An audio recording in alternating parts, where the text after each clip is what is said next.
Hoy tenemos el gusto de saludar a María Emma Wills. María Emma es politóloga, doctora en estudios latinoamericanos, fue la única mujer en hacer parte de la Comisión Histórica del Conflicto y sus víctimas, que buscó explicar los orígenes de la guerra durante el proceso de paz en La Habana. También asesoró durante 6 años a la dirección del Centro Nacional de Memoria Histórica, es profesora de la Universidad de los Andes y bueno, tiene una importante trayectoria en pedagogía de la memoria. María Emma, es un gusto saludarte y gracias por aceptar esta invitación para que conversemos sobre el paro nacional. No, a ti gracias al IEPRI por organizar estas charlas y estas conversaciones tan importantes en este momento. Yo creo que, digamos, todos los y las que hacemos parte del mundo académico y del mundo del pensamiento académico estamos muy atentas a aportar lo que podamos en este momento para comprender, dilucidar y proponer. Bueno, antes de dar inicio a esta conversación, quiero señalar algunos elementos de contexto, algunos datos, algunas cifras. Llevamos ya 5 semanas de paro nacional con miles de hechos de brutalidad policial. Del 28 de abril al 31 de mayo, la ONG Temblores junto con Indepaz han registrado al menos 3.789 casos de violencia por parte de la fuerza pública. De estos casos, 71 corresponden a homicidios cometidos presuntamente por parte de la policía.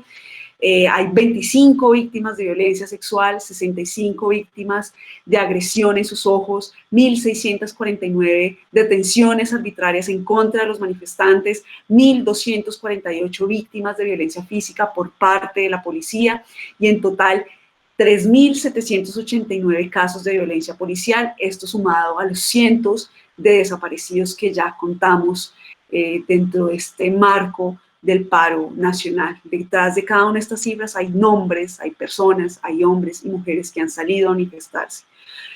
Quiero mencionar también que en un evento realizado por el IEPRI a comienzos de esta semana, el profesor Carlos Mario Perea señalaba que los jóvenes se han convertido en el corazón de la movilización social. Y es así, la movilización social es de estos jóvenes que vienen saliendo a la calle desde el pasado 28 de abril. También en una conversación reciente con el representante estudiantil ante el Consejo Superior de la Universidad Nacional, él señalaba que el futuro no es promisorio para los jóvenes, incluso si tenemos en cuenta las cifras de desempleo y las cifras de deserción universitaria, pues el futuro es bastante oscuro para ellos. Pero también señalaba este representante que el futuro es hoy, y que por eso están saliendo a las calles a movilizarse, a manifestarse. En una columna reciente que escribiste para Razón Pública, hablabas del pacto social y mencionabas que este pacto social en Colombia tiene unas fisuras. ¿Cómo podemos resolver esas fisuras? ¿Cómo podemos resolver esas grietas? Y aquí también aprovecho para preguntarte de una vez, ¿cómo hacer para que el Estado sea garante de ese pacto, para que el Estado también sea garante de los derechos humanos y qué tipo de transformaciones se tienen que dar en el Estado y en la sociedad? Bueno, primero arranquemos con la fisura del pacto. La fisura del pacto tiene que ver con el hecho de que yo considero que en Colombia hay como dos miradas contrarias, absolutamente contrarias, de cómo organizar el poder y la autoridad. Yo creo que hay una mirada autoritaria que básicamente propone que lo más importante para mantener el orden es como la obediencia, lo que yo llamo la obediencia y el seguir unas normas y unas leyes, así tú no creas en esas normas y unas leyes. Es decir, hay como una priorización de que lo principal es seguir normas y adherir a esas normas inconsciente, digamos, sin que tu conciencia esté implicada. Esa matriz cultural tiene además un fundamento en en un concepto de seguridad. Lo fundamental para el orden es la seguridad, es decir, lo fundamental para que podamos vivir juntos sin matarnos, según esa mirada, es la seguridad. Entonces, priorizan la seguridad sobre otro tipo de, si se quiere, aproximaciones a los conflictos que hay en Colombia. Del otro lado, creo que hay una matriz que le da mucho más énfasis a escuchar, si se quiere, a que el orden se sostenga sobre el consentimiento, pero un consentimiento activo frente a la autoridad. En esa segunda matriz, entonces, vemos cómo para esas élites gobernantes lo fundamental es lograr ese consentimiento, construir consentimiento, escuchar para construir ese consentimiento. Y entre esas dos matrices no hay puentes, es decir, hay dos miradas totalmente opuestas, profundamente opuestas, de cómo organizar el orden social y la autoridad. Entonces, me imagino que hay personas que proponen que entre esas dos matrices hay que tender puentes, hay que construir mesas de diálogo para encontrar puntos de acuerdo y seguramente ya no en un nivel, digamos, abstracto, sino concreto, se pueden encontrar puntos de acuerdo, ¿sí? No sé, cómo lograr una mayor redistribución a través de políticas públicas de salud, de educación. Puede que haya distintas miradas, pero finalmente en la conversación podría haber acercamientos. Y, digamos, desde esa perspectiva, esas personas que abogan por la conversación y el diálogo, obviamente están continuamente proponiendo mesas de diálogo y acercamientos. Pero hay otra perspectiva y yo no estoy segura que me siento cómoda con la primera. Y es una perspectiva que dice, no, finalmente aquí hay un pulso muy fuerte entre las dos miradas y lo que tenemos es que lograr que la mirada más democrática, más reformista, logre cada vez más respaldos y apoyos, tanto dentro de la institucionalidad como dentro de los actores políticos. Yo tiendo en este momento a pensar que esa es la mirada donde yo me siento más representada. Yo creo que, y es triste decirlo, no porque no crea en la conversación, sino creo que la mirada autoritaria ha dominado el país durante mucho tiempo y ha dominado sobre todo en momentos de grandes tensiones. Y creo que esa mirada nos ha metido en mucho lío. Entonces, para mí, más que diálogos de negociación con esa mirada, hay que lograr es convencer cada vez más a sectores que la ruta para resolver tantas diferencias que tenemos en Colombia tiene que ser la ruta reformista, no la ruta autoritaria, definitivamente. Es decir, frente a esa fisura que yo veo alrededor de cómo construir orden, creo que la tarea más que buscar diálogos y negociaciones es buscar fortalecer la matriz reformista, buscando cada vez más aliados y más sectores que respalden esa matriz. María Emma, bueno, frente a esto que mencionas de las reformas que se requieren, pues es imposible no mencionar ahora a los jóvenes, ¿sí? Estos jóvenes que están marchando, estos jóvenes que están saliendo a las calles pidiendo cambios también estructurales.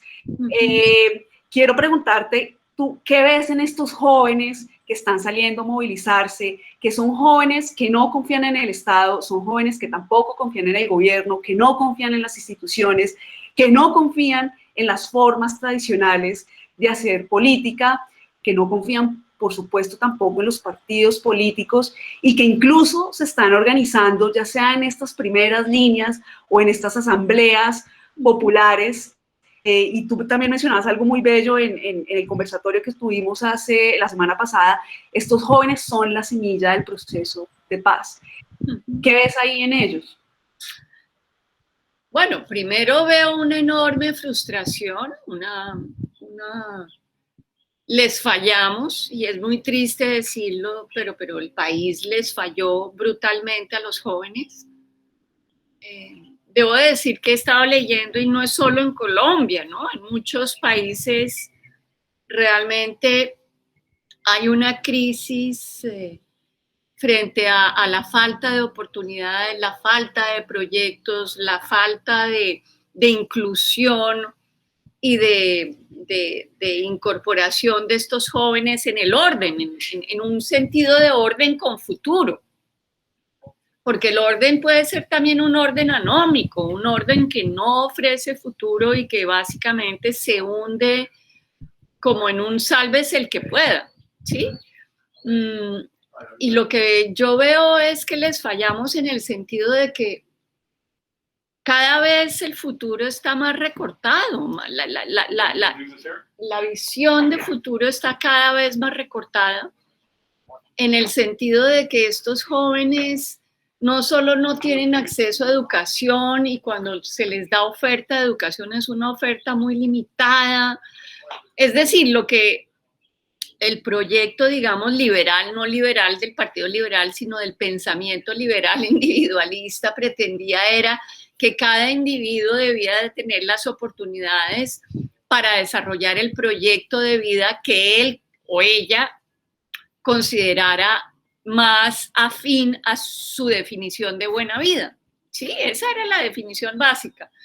Es decir, que el proyecto liberal básicamente concebía que el orden social tenía que ofrecer las condiciones para que cada individuo fuera feliz, en sus propios términos, ¿no? No con una sola definición de felicidad. Pues ahí fallamos, porque efectivamente lo que hay para los jóvenes son una ausencia de oportunidades, pero también una ausencia de proyección de vida con sentido, ¿no? Entonces yo creo que hay una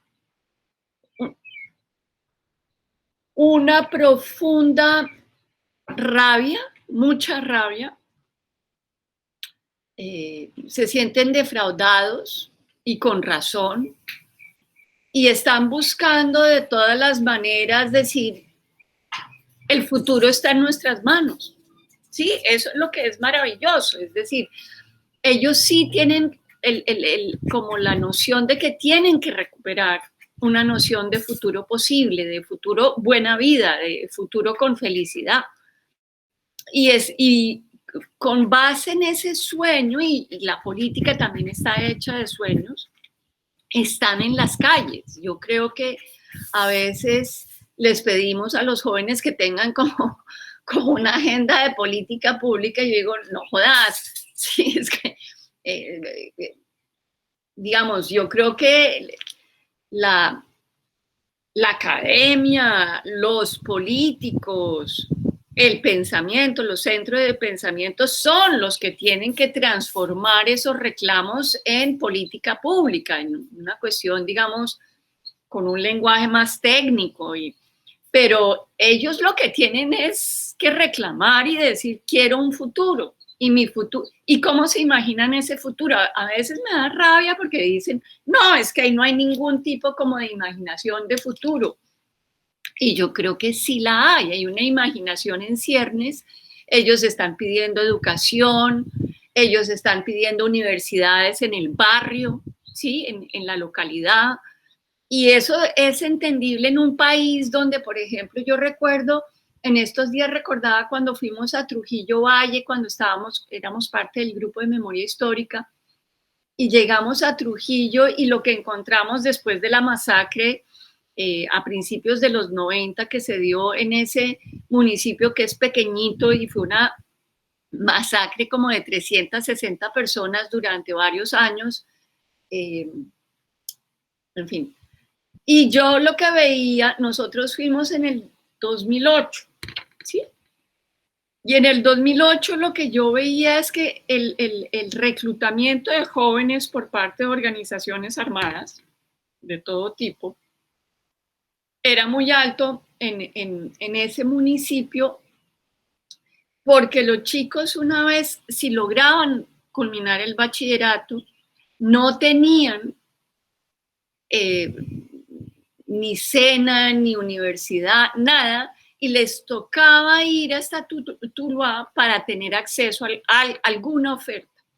Y el tiquete de bus desde Trujillo hasta Tuluá creo que valía 15.000 pesos, algo absurdo. Es decir, no había cómo para un chico que viene de una familia con unos recursos precarios, financieros precarios, no había cómo acceder a educación. Entonces, uno dice, nos rasgamos las vestiduras porque hay organizaciones criminales. Sabemos que las organizaciones criminales se sostienen a punta de reclutamiento, pues porque si no se hunden. Y sin embargo, el Estado no hace lo suficiente para generar las condiciones de protección de esa juventud y que esa juventud pueda decir, yo me quedo de este lado porque realmente tengo un futuro, tengo la posibilidad de lograr lo que me he propuesto lograr. María Emma, en efecto, digamos, mencionas varias cosas que me resuenan con una entrevista que hice ayer al representante ante el Consejo Universitario de la Nacional, y él me decía, es que el futuro es ahora, ¿sí? El futuro es ahora, y por eso es que nosotros nos estamos tomando las calles. Y tú también mencionabas que, claro, no le corresponde a los jóvenes hacer una agenda y convertir eso en políticas públicas, eso le corresponde a nuestros gobernantes y demás, pero sí les corresponde reclamar. Y una forma en la que ellos están expresando esos reclamos, esas demandas, esa inconformidad, es a través del arte. Sí, uno sale a las manifestaciones y los acompaña y uno ve unas manifestaciones de arte maravillosas, desde las consignas que gritan y que cantan, hasta canciones de rap, hasta performances, hasta, mejor dicho, es impresionante la creatividad que uno ve en esta movilización social. Y quiero preguntarte precisamente por eso, por el papel del arte como manifestación política, pero el papel del arte en concreto en estos momentos que estamos viviendo como país. Digamos, voy a empezar por la parte más teórica quizás, diciendo que para mí el campo cultural, del cual hacen parte las artes, en fin,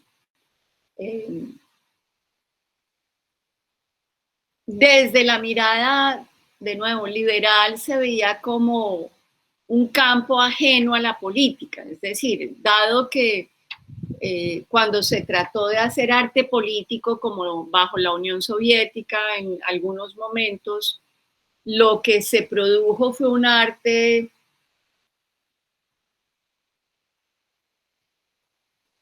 obediente al poder, así fuera un poder de izquierda, era obediente al poder, que desfigura en parte el sentido del arte, porque el arte tiene como sentido interrogar el poder, interrogar lo que estamos viviendo.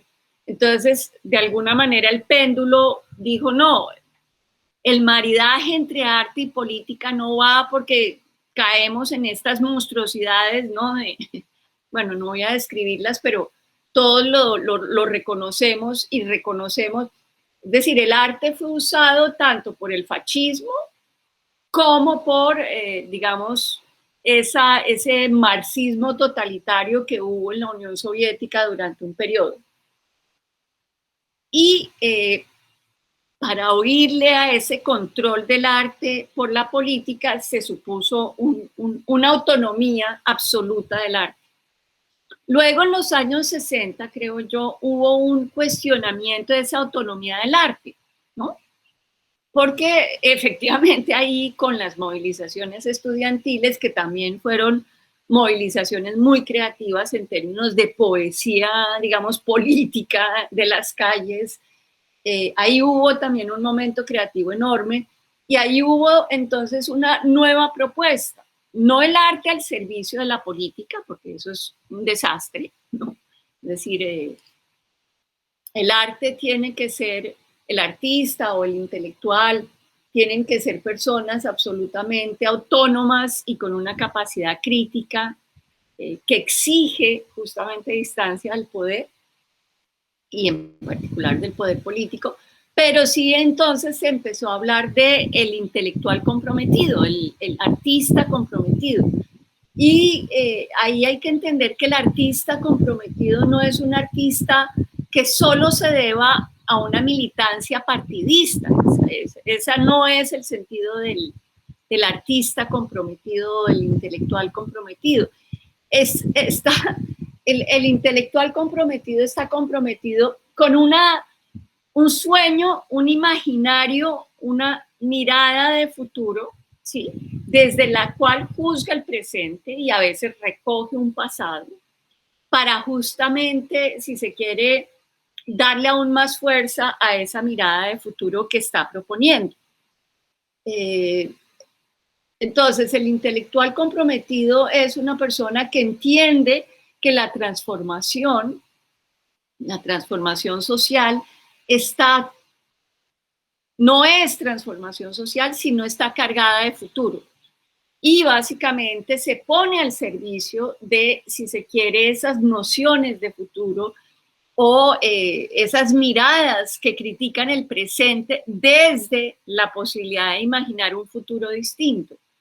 Entonces, ¿qué estamos viendo en este momento en las calles? Pues un arte comprometido al servicio de ese futuro que yo digo que está ahí presente y que nos corresponde a los intelectuales leer, ¿no? Y organizar y responder a él para no defraudar.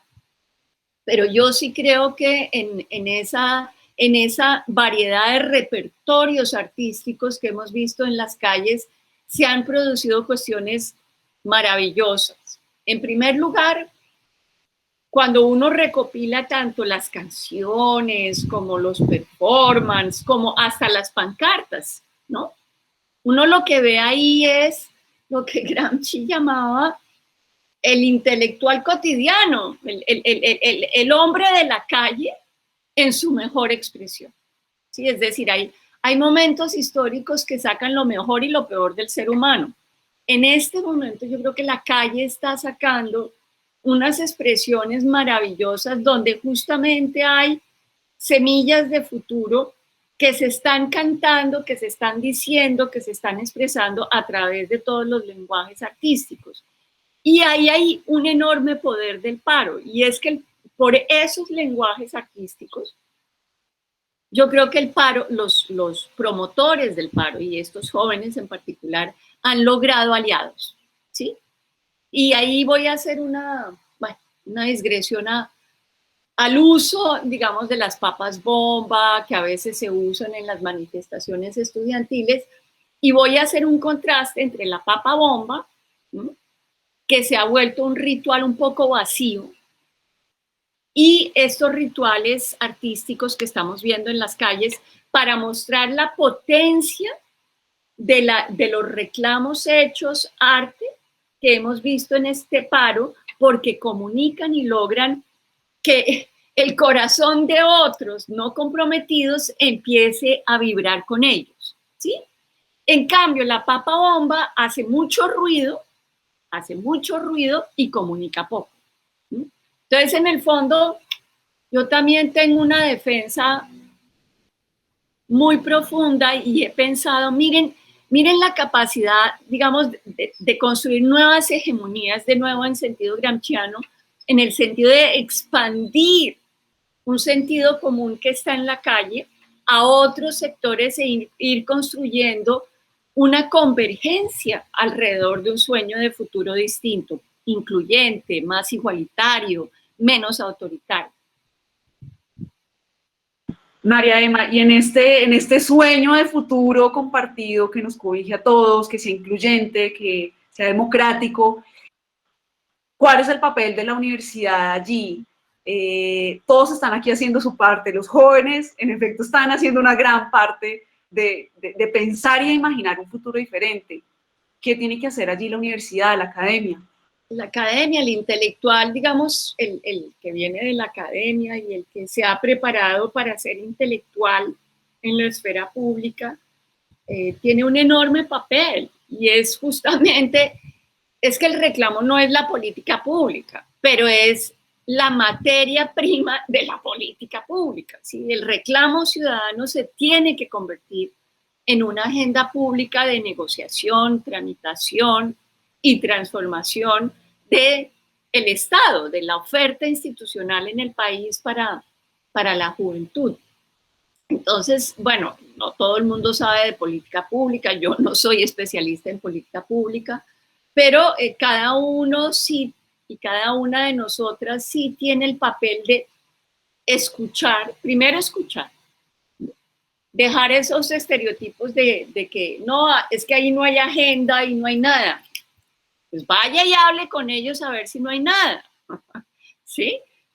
Escuchar lo que ellos están pidiendo, escuchar los reclamos, asistir a algunas asambleas y tratar de transformar esa materia prima en propuestas, porque efectivamente tenemos que transformar esa materia prima de reclamos en unas exigencias que sean tramitables por la vía institucional.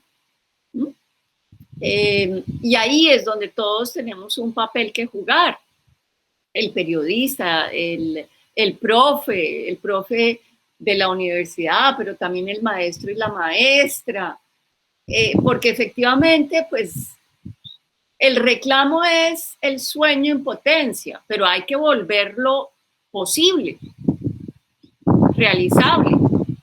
Y ahí es donde la intelectualidad, la academia tiene que entrar.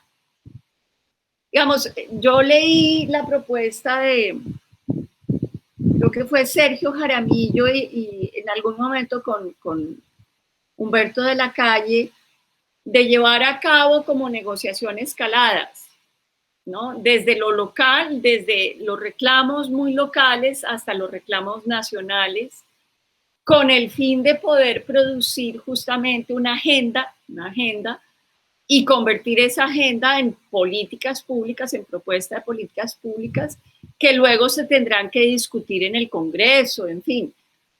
Porque difícil, lo que yo sí no veo tan probable, aunque yo sé que hay corrientes que están apostándole a eso, es que los reclamos del paro se conviertan en una revolución en marcha, ¿sí? En una revolución, no la revolución en marcha de López Pumarejo, en una revolución. Y no lo veo factible por muchas razones, unas de las cuales tiene que ver que estamos en la órbita de Norteamérica y de Estados Unidos, en fin, es poco probable que tengamos una revolución a la Nicaragua, pero también no lo veo probable porque hay que entender que hay sectores sociales multiclasistas de todas las clases sociales que hacen parte de la matriz autoritaria. La matriz autoritaria no está hecha solo de élites gobernantes, ¿sí? Y está muy arraigada en ese bloque multiclasista autoritario. Y no creo que ese bloque autoritario se pueda derrotar en las calles a punta de la primera línea. No lo creo, sinceramente no lo creo. Entonces todo esto, toda esta ola de reclamos tiene en algún momento que efectivamente dar lugar a una mesa de negociación.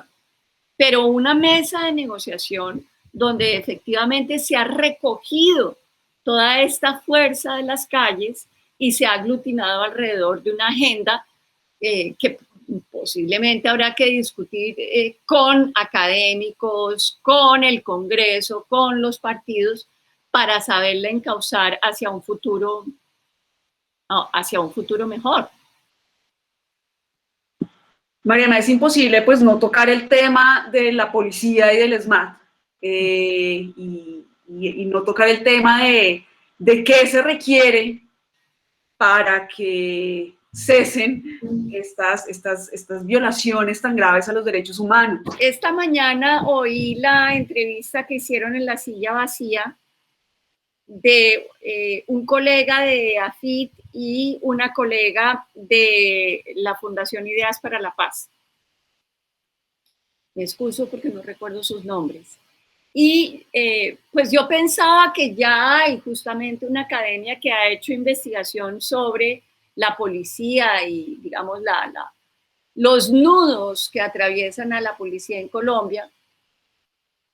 Pero lo que yo notaba es que el uno era economista, entonces tiene una matriz explicativa que tiene que ver con sistemas de incentivos, ¿sí? Oferta y demanda de seguridad. Y la otra persona, la verdad no sé si es politóloga o si es, pero venía de otra mirada. Y efectivamente ella aludía más a la ausencia de preparación de la policía para ejercer el papel que está llamado a cumplir. Pero en los dos yo lo que notaba es que aún no tenemos una mirada integral. Y cuando hablo de una mirada integral sobre la policía, creo que tenemos que aceptar que el economista puede aportar digamos, información y una mirada crítica, como lo hacía este colega de AFIT, sobre la sobrecarga de funciones que se le ha puesto a la policía,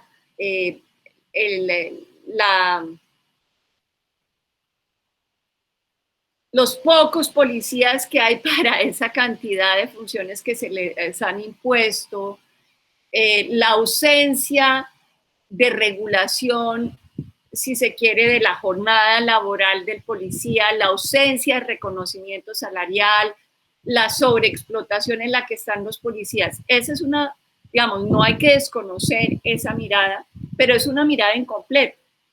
La otra mirada que habla de las, si se quiere, de la ausencia de prácticas que lleven a cabo los manuales y las doctrinas que supuestamente orientan a la policía, también la tenemos que tener en cuenta, la formación de los policías,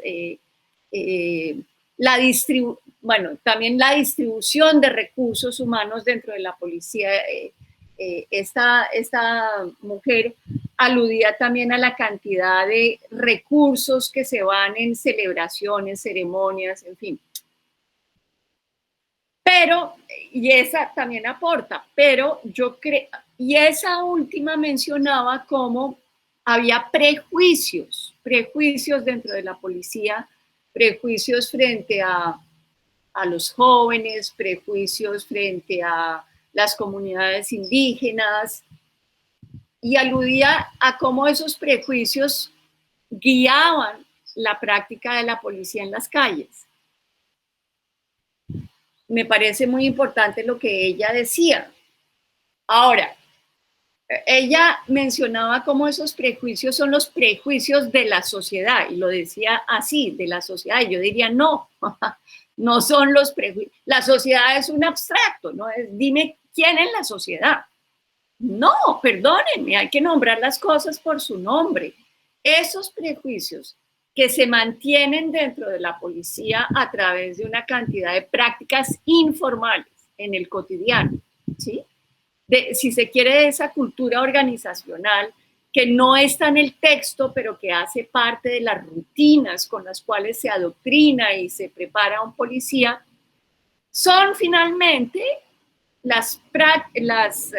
los prejuicios de la matriz autoritaria, de una élite gobernante. Y ahí yo recordaba cuestiones complicadas, pero hay que decirlas también. Esa élite, esa matriz autoritaria cuyo núcleo fuerte es una élite gobernante autoritaria, tiene también un núcleo fuerte en un sector empresarial que piensa que el orden tiene que ser un orden de obediencia en defensa de la propiedad privada y punto. ¿Sí? Entonces, no es que toda la sociedad colombiana esté detrás de esos prejuicios, eso es falso. ¿Quiénes están detrás de esos prejuicios? ¿Y cómo es que esos prejuicios se instalan en las instituciones? Y ahí yo diría que ahí viene de nuevo un problema que en el fondo se trabajó más en los 90 en la ciencia política, que es la ausencia de autonomía de la institucionalidad frente a las élites gobernantes. Es decir, la institucionalidad es robusta en aquellos países donde tenemos un Estado de Derecho capaz de operar frente a los poderosos, donde tenemos una serie de instituciones que son lo más imparciales posibles frente al poder y que por lo tanto se rigen por unas normas que aplican para todo el mundo. ¿Qué nos ha hecho ver el paro? Que a mí me parece escalofriante. Que las instituciones están construidas para defender el poder de unas élites y en particular de unas élites blancas, una gente de bien que se siente dueña del país. Y eso uno dice, ahí no hay un pacto político robusto que pueda realmente llevarnos a buen término como país, sino un pacto político que está siendo usado por esa gente de bien para conservar unos privilegios y unos derechos de propiedad casi que por nacimiento y titularidad. Entonces, pues ahí la cosa es muy grave, porque entonces vemos una policía que es racista y una policía que es clasista. Y uno dice, Dios mío, ¿no? Entonces el estudiante de la Nacional es, uy, sospechemos. Y el estudiante de los Andes, bueno, ya estarán sospechando el estudiante de los Andes que han marchado tanto.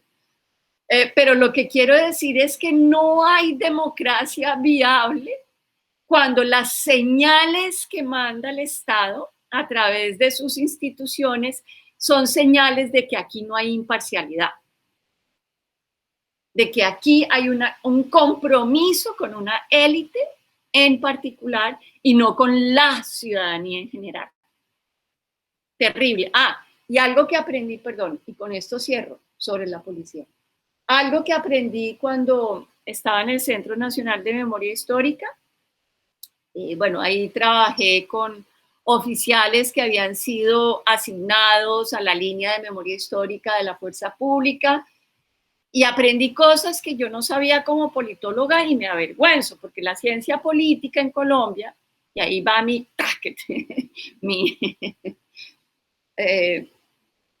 bueno, mi alerta a la ciencia política, ¿cómo es que en ciencia política no hay más investigación y estudios sobre el corazón, según Weber, del Estado moderno, que es la fuerza pública, ¿no? Del monopolio de la fuerza? Porque yo no sabía, y aquí va la anécdota, yo no sabía cómo se preparan, se adiestran los policías y los miembros del ejército, la armada, en fin. Y es que en Colombia, si tú eres soldado o policía raso, tú entras por un canal de acceso. Si eres oficial, entras por otro. Es decir, eso, perdónenme, pero eso se llama un sistema de castas. Y cuando a mí me lo contaban, yo decía, ¿me puede volver a repetir, coronel, por favor? Porque no entendí. Es un sistema de castas, ¿sí? Que no es acorde a un régimen democrático, porque entonces hay, si se quiere, una jerarquía de nacimiento de origen, es decir, si tú entras como oficial, te quedas en la oficialidad, pero no hay vasos comunicantes entre el soldado raso y la oficialidad. Terrible. Bueno, entonces con eso yo diría que es necesario emprender una cantidad de discusiones y debates. Uno de ellos tiene que ver con la formación de los soldados y los policías en Colombia y este sistema de castas. Y otro tiene que ver con la formación informal, que se da en las filas cuando la autonomía del Estado es tan frágil y tan evidente. María Emma, quiero que finalicemos con una pregunta, nuevamente sobre los jóvenes, pero como en sentido contrario, es decir, ¿qué hemos perdido de vista las otras generaciones sobre estos jóvenes, pues, que nos han mostrado tanta valentía y tanta dignidad? ¿Qué hemos perdido allí de vista? Pues yo lo que creo es que hay categorías de análisis en las cuales somos adiestrados los académicos también, digamos.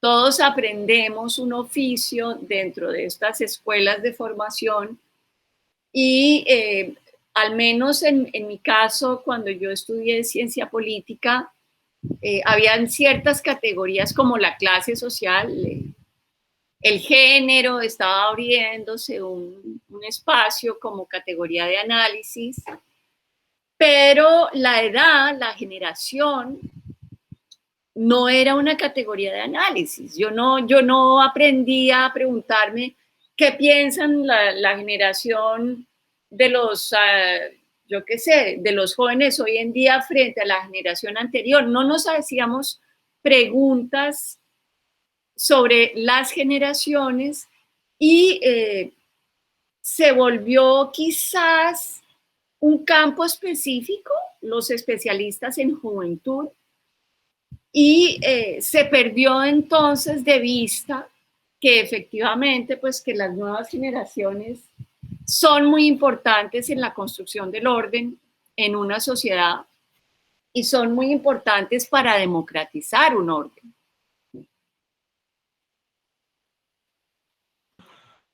María Emma, pues muchas gracias por tu tiempo. Siempre es un gusto escucharte. Y bueno, a mí personalmente pues me quedo con muchas preguntas, pero nuevamente gracias por tus reflexiones, por compartirlas en este espacio. No, Mariana, pues que sigan en este esfuerzo de conversar, comunicar, reflexionar, ¿no?